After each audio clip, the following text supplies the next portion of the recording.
ఇప్పుడంటే క్యాబులు, ఆటోలు, బైక్ టాక్సీలు, మెట్రోలు, గిట్రోలు వచ్చినాయి గాని మున్పు ఎటు పోవాలన్నా బస్సు ఎక్కాల్సిందే.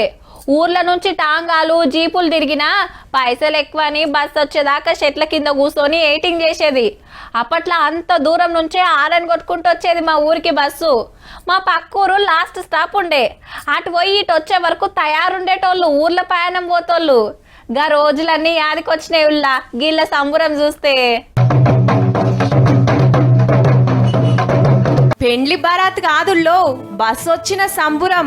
మహారాష్ట్ర గడ్చిరోలి జిల్లా కటేజారి అనే ఆదివాసి గూడెంలకు బస్సొచ్చుడు ఇదే తొలుత. మరి స్వతంత్రం వచ్చిన కాంచి ఇళ్లకు బస్సు సౌలతే లేదు.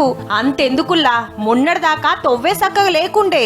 గడ్చిరోలి అంటే అడవుల జిల్లా, అన్నల కడ్డ. ఊరికి రోడ్డయ్యి బస్సులు తిరుగుతుంటే వాళ్ళ మధ్యలో బయటికి తెలుస్తుందని పనులు కానియరన్నట్టు. ఈ నడుమ అన్నలుండే ఏరియా మీద సెంటరోలు నజరేసిండ్రు కదా. పోలీసులు దగ్గరుండి మొన్ననే రోడ్డు సౌలతి వేస్తే ఇప్పుడు ఆర్టీసోళ్ళు బస్సు నడుపుతుర్రు. ఇన్నేండ్లు ఊరి దాటి ఎటు పోవాలన్నా కాళ్ళనే నమ్ముకునేది. పానం సుస్తైతే డోలీల మోసుకుపోతుండే. జిల్లా నుంచి 70 కిలోమీటర్ల దూరంలుండే ఈ గూడాన్ని కాని నొల్లలేరు. ఇక ఇప్పుడు ఓదానెనుక ఓటి సౌలతులు వేస్తుండే వరకు చిన్న మురిపెం కాదు ఆదివాసులది.